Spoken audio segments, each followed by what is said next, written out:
Hello everyone, welcome to Black Mirror horror. कैसे हैं आप सब? आई होप आप सब ठीक होंगे। आज मैं आप सभी के लिए एक और नई और भूतिया कहानी लेकर आई हूँ। उम्मीद करती हूँ कि आप सब को ये कहानी पसंद आएगी। कहानी अगर पसंद आए तो इस वीडियो को लाइक और चैनल को सब्सक्राइब ज़रूर कीजिएगा और साथ ही इन कहानियों को शेयर भी ज़रूर कीजिएगा, जिससे हमें आपके लिए और भी नई नई कहानियाँ लाने की मोटिवेशंस मिलती रहेंगी। तो चलिए देखते हैं आज की हमारी कहानी में क्या हुआ। ये कहानी है सैम की और उसके जैसे कई सारे जिज्ञासु और चंचल लोगों की। देखिए क्या हुआ उनके साथ जब उन्होंने हकीकत को कल्पना मान लिया और कल्पना को हकीकत। दुनिया भर की भूतिया घटनाओं को टटोलते टटोलते आज हम पहुंचे एक ऐसी कहानी तक। जी हाँ, लखनऊ में स्थित बड़ा इमाम बाड़ा की भूल भुलैया में। ये एक ऐसी जगह है जहाँ पर अनेक लोगों द्वारा भूतिया और डरावनी घटनाएं देखे और महसूस किए जाने की बातें प्रचलित हैं और इस जगह को हॉन्टेड प्लेस कहा जाता है। यहाँ पर भूतिया दुल्हन के होने के भी कई दावे बहुत सारे लोगों ने किए हैं। बात है यूपी के लखनऊ जिले की, जहाँ का बड़ा इमाम बाड़ा प्रचलित है पैरानॉर्मल एक्टिविटीज़ के लिए और लोगों ने कई बार तो यहाँ भूत या दुल्हन को देखा है, डरावनी कथाएं सुन रखी है और बहुतों ने तो हॉरर एक्टिविटीज़ को अनुभव भी किया है। पर इस कहानी में कितनी सच्चाई है वो तो हमें जैसे जैसे वीडियो में आगे बढ़ेंगे वैसे पता चलता ही जाएगा।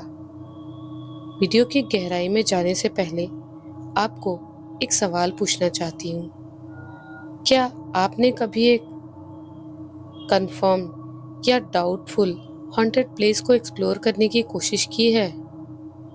नहीं, और ज़्यादातर लोगों का यही जवाब होगा।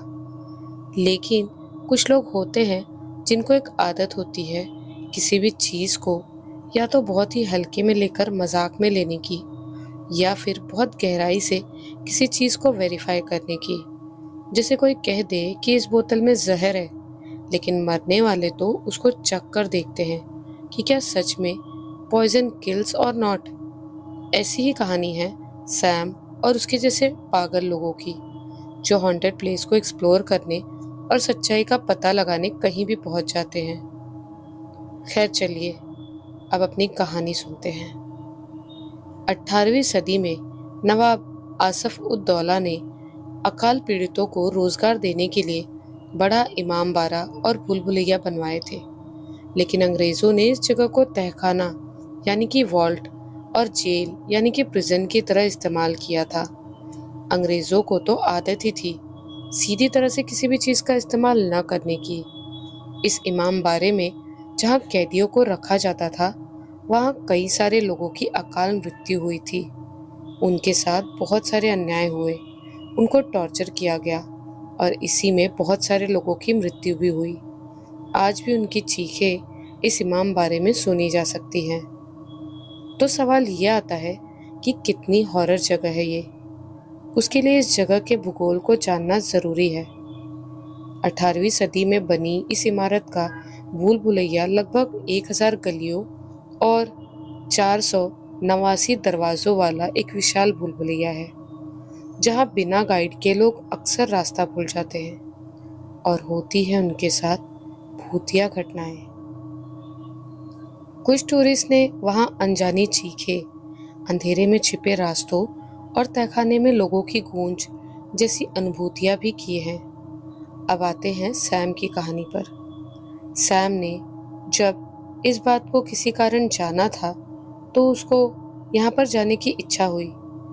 उसने थोड़ा रिसर्च किया कि किस किस को अनुभव हुआ है, कौन कौन लोग थे और क्या क्या अनुभव किए गए हैं और कितना डरावना और खतरनाक ये इमाम बाड़ा है। तो उसे पता चला कि पर्यटक और स्थानीय लोग कहते हैं कि वे तो इस जगह से मुंह फेर लेते हैं, लेकिन एक अनोखा आकर्षण उन्हें वहां जाने पर मजबूर करता है।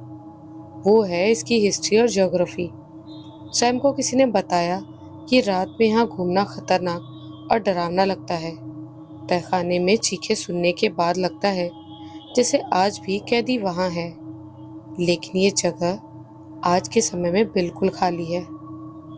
अब ऐसी हालत में हर किसी को एक बेसिक सा कौतूहल तो जरूर होगा, क्योंकि जो घूम रहा हो, अगर उन्हें वहां अनजानी आवाज में बातचीत या कोई हॉन्टेड अनुभूति हो, जिनमें अचानक कोई बोल पड़ा, कोई चलकर गया, और यहाँ तक कि कईयों ने तो बताया कि कोई उनके साथ साथ चल रहा था, मानो कह रहा हो मुझे यहाँ से आज़ाद कराओ। कुछ लोगों का कहना है कि इन हॉरर एक्टिविटीज़ के बावजूद कोई बड़ी घटना नहीं हुई है। जो अनुभव हुए हैं वो लोगों के निजी अनुभव थे। बड़ा इमाम बाड़ा एक वास्तुशिल्प चमत्कार है, लेकिन तहखाने और भूल भुलैया के चलते लोगों में भूतों की कहानियां जन्मी। डरावना असल अनुभव पर्यटकों की कहानियों पर आधारित है, जिसमें अंधेरे, अनजान आवाजें और अचानक महसूस की गई मौजूदगी शामिल है। कुछ लोग रात में या स्पेशल टूर पर जाते हैं और उनके कंटिन्यूअस रिकॉर्डिंग से वीडियो में डरावनी घटनाएं महसूस की जा सकती हैं। सैम ने वहां जाने से पहले अपने एक दोस्त के ग्रुप से कुछ कहानियां सुनी थी। उसकी सहेली ने कहा कि जब वो वहां गए थे तब एक टूरिस्ट गाइड ने बताया कि यहाँ पर भूतिया घटनाओं में शामिल आत्माओं में मुख्य तौर पर उनकी आत्माएं हैं जो द सिडक्शन ऑफ बड़ा इमाम बाड़ा के शिकार हुए थे। यहाँ पर महिला और पुरुषों के साथ जो क्राइम हुए थे, उनमें से जिनकी अकाल मृत्यु हुई थी, उनकी आत्माएं भटकती हैं, आवाजें लगाती हैं और उनकी चीख पुकार सुनाई देती है। सैम की दोस्त ने जब जगह को विजिट किया था तब उसने देखा था कि वहां पुराने जमाने की साज सज्जा में फंसे लोग मानो अपनी आत्माओं के जरिए उसे चेतावनी दे रहे थे। रहस्यमय आवाजें जैसे बचाओ, चले जाओ, हम पर जुल्म मत करो, हमें जिंदा छोड़ दो सुनाई देती थी। जब सैम की दोस्त ने ग्रुप में इनमें से कई सारी आवाजें सुनी तो उनका दम घुटने लगा। सैम को उसने बताया कि हमें तो ऐसा लग रहा था जैसे कि वहां पर कोई आत्मा हमें भी मारकर भूत बना देगी या पकड़ लेगी। सैम को ये पूरी कथा अलौकिक, डरावनी लेकिन काल्पनिक लगी, तो उसने फैसला किया कि चलो आज ये कहानी के पीछे जो सच्चाई है उसे उजागर करना ही पड़ेगा। तुरंत ही सैम ने दिल्ली से लखनऊ की फ्लाइट बुक करी। आपको मैं सैम के बारे में बता देती हूँ। सैम, जिसका हमने उसके दोस्त के कहने पर नाम बदल दिया है, वो एक ब्रिलियंट साइंस स्टूडेंट था। वो निकल पड़ा तहखाने वाले सच्चे अनुभव की लोक कथाओं के पीछे की सच्चाई का पता लगाने। सैम को पता था कि भूल भुलैया के तहखाने में ब्रिटिश काल में कैदियों को रखा गया था और स्थानीय लोग दावा करते हैं कि रात में वहां उनको पीड़ित किया जाता था और आज भी उनकी चीखें गहरे दर्द और बुरे एहसास के साथ सुनाई देती हैं। स्थानीय लोगों को कई बार उन कैदियों के साथ हुए अत्याचार और बार बार शारीरिक शोषण के कंपन भी महसूस होते हैं। सैम को ये सब सुनने में थोड़ा डरावना लेकिन ड्रामेटिक वातावरण बनाता हुआ लगा। जब वो बड़े इमाम बाड़े के नजदीक पहुंचा तो सबसे पहले उसने आसपास के लोगों से बातें की। एक दुकान वाले ने कहा कि वहां जाना मतलब एक भूत या बुलबुलैया में फंसने जैसी अनुभूति करना। मत जाना भाई, क्योंकि वहां 1000 से अधिक गलियों और 489 दरवाजों वाले भूल भुलैया में कई लोग रास्ता भूल चुके हैं और जाने वालों में से कुछ तो दिखाई भी नहीं दिए हैं। सैम पहुंचा एक साड़ी वाले की शॉप पर और वहां से उसे पता चला कि ऐसी आशंका व्यक्त की जाती है कि गाइड के बिना वहां अंधेरा, अनजान आवाजें और रात में आंखों की चमक जैसी भूताह घटनाएं होती हैं। पास के एक पानीपुरी वाले ने बताया कि उसके रिश्तेदार गए थे तो उन्होंने वहां पर एक सफेद साड़ी वाली औरत को देखा था जो उनका पीछा कर रही थी, उनसे बातें करने की कोशिश कर रही थी। एक कहानी सुनकर तो सैम के होश ही उड़ गए। एक बस कंडक्टर ने वहां पर एक नई नवेली दुल्हन जैसी सज धज कर तैयार हुई लड़की को देखा था, जैसे कोई दुल्हन अपनी शादी के दिन मर चुकी हो या उसे किसी ने मार डाला हो और वो चुड़ैल हो गई हो। सैम सोचने लगा, क्या सच में इतनी सारी भूतिया घटनाएं इस एक जगह पर होती होंगी? क्या सच में इतना कुछ यहाँ पर हो चुका होगा? कहानियां तो ऐसी हैं जिन्हें जानकर लोग सच में डर जाते होंगे। एक ऑटो रिक्शा वाले ने तो ये भी कहा कि सिर्फ ये बड़ा इमामबाड़ा ही भूतिया नहीं है, बल्कि वहाँ की हॉरर चीज़ें इतनी बढ़ गई हैं कि उसने आसपास के अन्य कई स्थानों को भी भूतिया बना दिया है। जिसका अर्थ है लखनऊ का लंबा भूतिया इतिहास केवल इमामबाड़ा तक सीमित नहीं है। सैम अब कल यानी कि 22 मई 2016 को अंदर जाने वाला था। उसके अगले दिन उसने कुछ रिसर्च किया तो उसे पता चला कि सिकंदराबाद में 1857 के युद्ध में मारे गए लोगों की आत्माएं रात में चिल्लाती हैं या रोने की आवाज़ें निकलती हैं। ओयल हाउस, जो कि एक पुराने वाइस चांसलर का बंगला था, उसके बारे में कहा जाता है कि वहाँ ब्रिटिश सैनिकों की आत्माएं बरनी में फंसी हैं, जो आज भी चीखती चिल्लाती नजर आती हैं। और तो और बच्चों की गूंज ध्वनियों वाले अनुभव भी लोगों ने शेयर किए हैं। रेलवे क्वार्टर्स, जहाँ एक लव ट्रायंगल वाली हत्या की घटना हुई थी, जिसके बारे में कहा जाता है कि रात में एक सफ़ेद आकृति दिखाई देती है। रोने पीटने की आवाज़ें खुले आसमान में गूंजती हैं, लेकिन कोई भी ढूंढ नहीं पाता ये आवाज़ें आ कहाँ से रही हैं। अब सैम ये तो जान गया था कि कितना डरावना और खतरनाक ये इमामबाड़ा था, लेकिन उसको इसकी पुष्टि करनी थी। मैं कल बिना गाइड के ही जाऊंगा, नहीं तो सिर्फ उससे किस्से कहानियां सुनने को मिलेंगी। अकेला रहूंगा तो शायद कोई अनुभव हो। इस सोच के साथ वो सो गया और दूसरे दिन वहां पहुंच गया। जब सैम उसके अंदर प्रवेश करता है तो सबसे पहले उसे कुछ ऐसे निशान मिलते हैं जिससे पता चलता है कि अंग्रेजों ने कितनी निर्दयता से वहां पर कैदियों के साथ जुल्म किया था। बाप रे, ये कोई आध्यात्मिक जगह तो बिल्कुल नहीं लगती।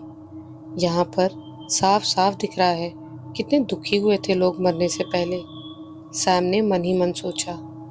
लोग तो कह रहे थे एक सफेद साड़ी वाली औरत दिखी, एक दुल्हन जो मरकर भूत बन गई है वो दिखी, कैदियों की आवाजें और चीखें सुनाई देती हैं। कोई साथ चल रहा हो वैसा अनुभव होता है। कोई कुछ बोलता है लेकिन हम समझ नहीं पाते। बहुत कुछ सुना है लेकिन अभी तक मुझे कोई अनुभव क्यों नहीं हुआ है। करीब 1 घंटे तक सेम टू सेम चीज़ें देखने और गौर करने के बाद सैम सोच में पड़ गया कि लगता है बाहर जाकर शोध के दौरान मुझे कोई वास्तविक निशान नहीं मिलेगा जिसमें मैं ये बता सकूं कि बड़ा इमामबाड़ा एक हॉन्टेड प्लेस है। ये अनाउंस करना मुश्किल है अब मेरे लिए। ये विचार भी सैम की सिर्फ कल्पना था। थोड़ा और अंदर जाकर सैम ने देखा कि एक गली में बिल्कुल ही अंधेरा है और कुछ नहीं दिख रहा। उसने अपनी जेब से लाइटर निकाला लेकिन वो जल नहीं रहा था, तो सैम सावधानी से आगे बढ़ने लगा। अचानक से पहली बार उसको एक आवाज सुनाई दी, श्श की आवाज, जिसने सैम को अंदर से झकझोर कर रख दिया। उसमें बोलने की तो हिम्मत नहीं हुई, इसीलिए वो मन में बोलने लगा, हे भगवान, ये कैसी आवाज है। जैसे ही सैम थोड़ा आगे बढ़ा उसको एक हल्की रोशनी दिखी, लेकिन वो कोई लाइट नहीं थी बल्कि सफ़ेद आकृतियाँ थी, छोटी आकृतियाँ, जैसे कोई छोटा कीड़ा अपने साथ रोशनी लेकर उड़ रहा हो।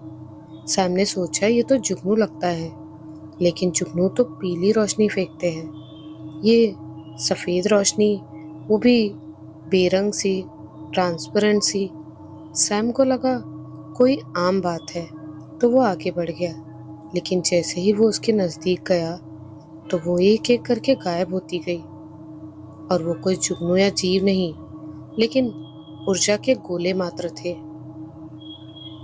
उस वक्त सैम को जिंदगी में पहली बार ऐसा अलौकिक अनुभव हुआ और उसके रोंगटे खड़े हो गए अपने खुद के विचार के कारण कि क्या ये कोई आत्माएं थी। सैम अभी तो सोच रहा था कि क्या हो सकता है। उसी समय अचानक से उसे चीखें और रहस्यमय आवाजें सुनाई देने लगी। ऐसी आवाजें जैसे लोग तड़पते हों। लोगों की चीखें सुनाई दी और फिर वो बंद हो गई। इसी कारण डर के मारे सैम आगे की दिशा में भागा और उसे एक कमरा दिखा। उसने सोचा जरूर वहां पर कोई है। जब उसे डर का अनुभव हुआ तो वो सोचने लगा, जब मुझे इस डर का अनुभव हुआ तो वो मेरे लिए तो सिर्फ एक व्यक्तिगत अनुभव होने वाला था, क्योंकि बिना प्रमाण मैं कैसे साबित करूंगा कि यहाँ पर ऐसा कुछ भी है। वो डर के मारे भागा। उस कमरे में जाते ही सैम को एक रहस्यमय लड़की की रोने और चीखने चिल्लाने की आवाजें सुनाई देने लगी। सैम ने बताया कि मानो वो लड़की अपने आप को किसी से बचा रही थी और कहीं भाग रही थी। सैम दौड़कर बाहर भागकर निकला और दूसरे गलियारे की ओर जाने लगा, जहां पर एक अजीब सी शांति की अनुभूति हुई। आज तक उसने सिर्फ व्यक्तिगत अनुभवों की कहानियां मात्र सुनी थी और उसने रूबरू किसी इंसान को नहीं देखा था जिसके साथ कोई अनुभव हो रहा हो, और ऐसा कोई व्यक्ति जिसे यहाँ डरावना अनुभव हुआ और उसके जीवन में गंभीर प्रभाव पड़ने की आशंका दिखी, उसे वो वही था। अब अंधेरा बढ़ने लगा था और उसे कुछ दिखाई नहीं दे रहा था। सैम ने सुनी बातें उसको अब सच लगने लगी थी कि जो भी डरावने अनुभव होते हैं वे सिर्फ अंधेरी रात में ही होते हैं। अब उस शांत कमरे में जाकर वो बैठ गया एक बड़े से पत्थर पर। वहां पर उसे थोड़ी देर में ठंड का अनुभव होने लगा। धीरे धीरे ठंड बढ़ने लगी और पता तक नहीं चल पाया कि क्या हो रहा है और इस ठंड का कारण क्या है। सैम ने सोचा, अचानक ही इतनी ठंड क्यों बढ़ने लगी है। ठंड के साथ साथ धीरे धीरे उसे एक साथ कई सारे लोगों की अलग अलग आवाजें सुनाई देने लगी। कौन है? वो डरने लगा, लेकिन आवाजें तेज होने लगी और धीरे धीरे स्पष्ट भी होने लगी। जो कुछ आवाजें वो समझ पाया था वो थी, नहीं नहीं, मुझे माफ कर दो, मुझ पर कोड़े मत बरसाओ। एक लाचार और बेचारे बूढ़े आदमी की आवाज जो अपना बचाव कर रहा था, लेकिन उस पर कोई कोड़े बरसाया जा रहा था। एक आवाज थी, ये कोई खाना है? ऐसे तो मैंने नर्क के बारे में भी नहीं सुना कि वहां ऐसा खाना खिलाते हैं। ये एक जवान व्यक्ति की आवाज थी जो खाने की वजह से परेशान हो रहा था। कुछ लोग भगदड़ में भाग रहे थे। उनकी आवाजें थी जो अपना बचाव करने के लिए इधर उधर भाग रहे थे। सैम सोचने लगा, ये कौन सी आवाजें हैं और क्या ये सब आत्माएं मुझसे बातें करना चाहती हैं? क्या इन आत्माओं को पता होगा कि मैं यहाँ पर मौजूद हूँ, और क्या ये मुझे अपनी कहानियां बताना चाहती हैं, या फिर ये गूंजती आवाजें हैं जो आपस में बहस कर रही हैं? ठंड की वजह से और उन आवाजों की वजह से मेरी तो सांसें रुकी जा रही थी। मेरा दिमाग सुन पड़ने लगा है। मुझे कुछ समझ नहीं आ रहा है। सैम की ये बात जब उसके दोस्त ने हमसे शेयर की तो वो खुद भी रोने लगा था। ये आंसू सिर्फ सैम के लिए नहीं, बल्कि उन सारे लोगों के लिए थे जो वहाँ ये सब भुगत चुके थे। सैम ठंड बर्दाश्त नहीं कर पाया। उसके पैर सुन पड़ने लगे थे, तो वो उठ खड़ा हुआ और उस कमरे से भाग गया। उस गलियारे से बाहर निकला, तब तापमान फिर से नॉर्मल हो गया। हे भगवान, क्या था उस कमरे में? ऐसा सोचकर वो अंधेरे गलियारे में आगे बढ़ने लगा। तब तक उसे ये पता नहीं था कि जहाँ पर असली आत्मा की मौजूदगी होती है वहाँ ठंड ज्यादा लगती है, और कमरे में एक साथ बहुत सारे लोगों की आवाजें आ रही थी और ठंड बढ़ती जा रही थी। तो आपके लिए हमारा ये सवाल है कि क्या सैम ने वहाँ पर असली आत्माओं के बीच समय बिताया था, और क्या उस कमरे में आत्माओं की संख्या बढ़ने लगी थी? इसका जवाब आप कमेंट में ज़रूर देना। सैम की हालत ऐसी हो गई थी कि सुनी हुई चीखें, खुली आंखों से देखा नज़ारा और मनोवैज्ञानिक डर जो उसके अंदर बैठ गया था, वो एक सत्य पर आधारित थे। सत्य मतलब जो उसने अनुभव किया। संक्षेप में बताए तो उसने जो अनुभव किया था वो कोई माने उसकी कोई गारंटी नहीं थी। किस ओर से सैम ने कौन से गलियारे पार किए थे वो भी वो भूल चुका था और बाहर जाने के लिए उतावला होने लगा था। हे ईश्वर, मेरे पैर कांप रहे हैं। मुझे जल्दी से यहाँ से निकलना है। वो अंधेरे में इधर उधर भटक रहा था। तभी उसको कोई आवाज़ सुनाई दी। ऐसा लगा मानो उसके पैरों की तरह ही कोई उसको कॉपी करके चल रहा है, लेकिन ये चाल किसी मर्द की नहीं बल्कि एक औरत की थी। सैम ने बताया कि कोई हूबहू मेरी नकल करने की कोशिश कर रहा था और मैंने मुड़कर देखने की कोशिश नहीं की। मेरी तो हिम्मत ही नहीं हुई। ये कोई औरत थी जो मेरा पीछा कर रही थी। ये कोई आत्मा थी या चुड़ैल थी या क्या था, मुझे नहीं पता चला। बस मैं तेज तेज चलने लगा। आगे एक बैठने की जगह आई। वहां से वो आवाज़ बंद हो गई तो मैं थक कर बैठ गया। तभी मेरे साइड में एक सफ़ेद साड़ी वाली औरत दिखी।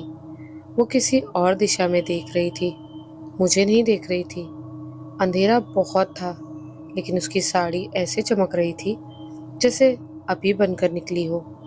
अंधेरे की हल्की रोशनी में मुझे उसको देखकर ऐसा लगा मानो मेरा अंतिम समय आ गया है। उसने धीरे से मेरी ओर मुड़कर देखा, लेकिन ना तो वो किसी फिल्म या सीरियल में दिखाई गई आत्मा जैसी थी, न चुड़ैल जैसी लग रही थी। ये तो बस एक आम विधवा जैसी लग रही थी, जो बहुत ही सुंदर और आकर्षक थी। अचानक से उसकी सांसें तेज हो गई। उसके साथ साथ मुझे कोई अनजान आवाज़ें सुनाई देने लगी, जैसे कौन हो तुम। लेकिन ये आवाज़ें दूर से सुनाई दे रही थी। ऐसा नहीं लग रहा था कि वो बोल रही हो। मैं धीरे से उठा तो वो मेरे साथ उठी। मैं चलने लगा तो वो मेरे साथ चलने लगी। मैं तेज चलने लगा तो वो भी मेरा पीछा करते करते तेज चलने लगी। आवाज़ें अब फिर से उस ठंडे गलियारे की तरह अलग अलग बदलने लगी, तेज होने लगी और बहुत सारे बच्चों, औरतों और पुरुषों की आवाज़ें आने लगी, जिसमें सबसे स्पष्ट था, रुको, कहाँ जा रहे हो। इतनी स्पष्ट आवाज़ बहुत टाइम बाद सुनी थी मैंने।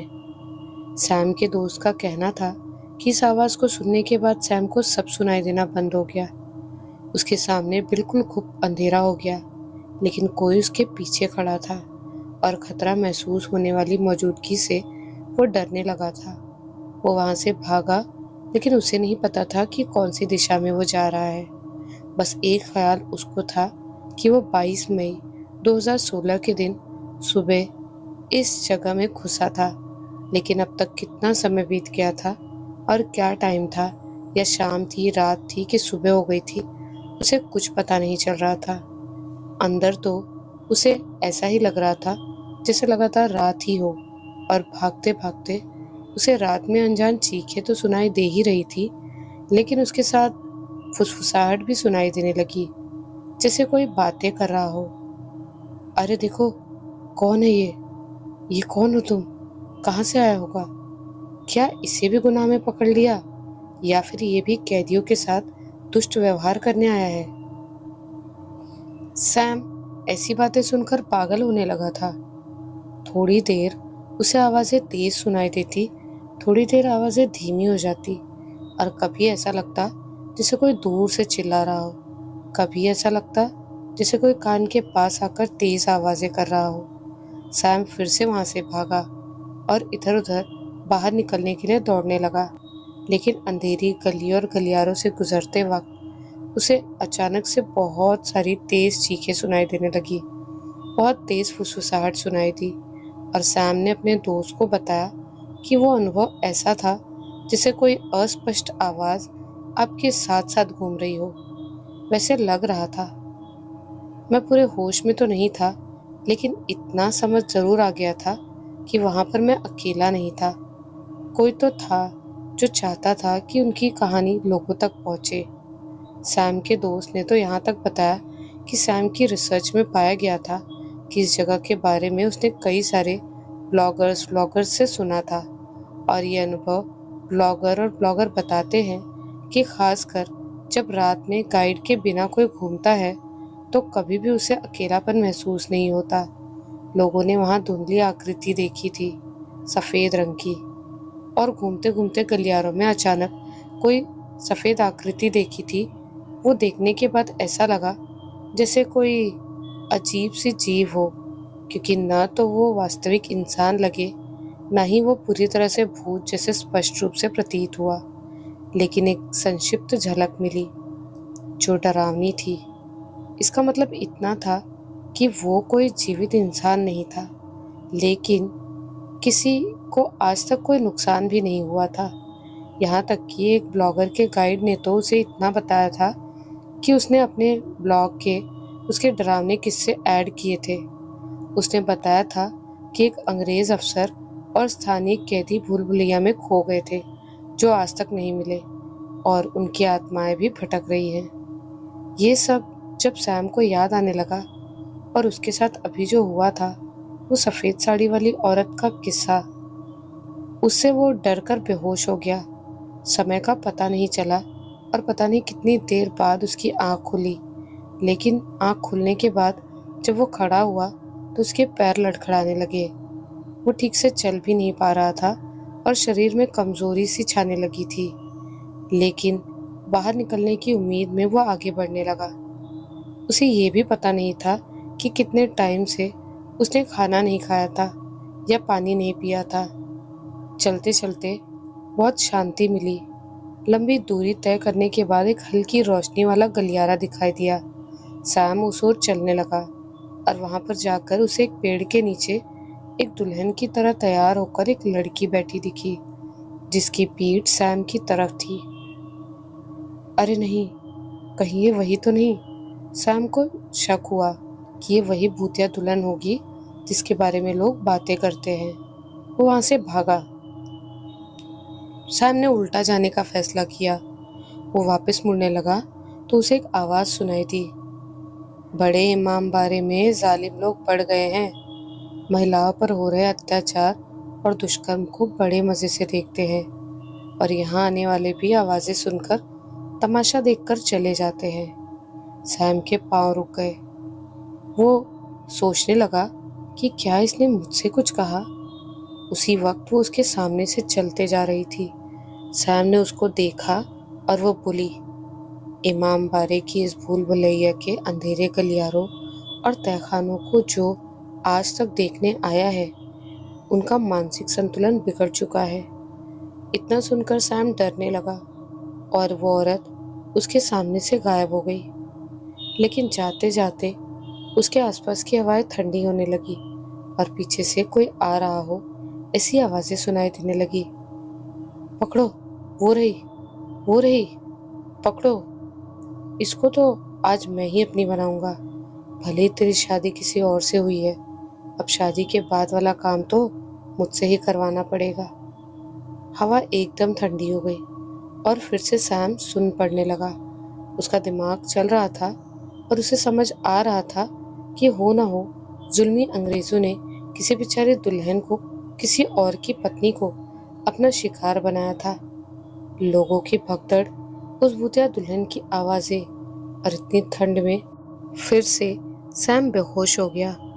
उसके दोस्त ने कहा कि भूल भुलैया के मानसिक प्रभाव, सीमित लाइट, बहुत दूर दूर तक सुनाई देने वाली चीख पुकार वाली बेचारी दुल्हन की गूंज, अनजान आवाजों का निरंतर आते रहना, और ऐसी घटनाओं को लाइव देखने की वजह से सैम का मानसिक संतुलन बिगड़ गया था।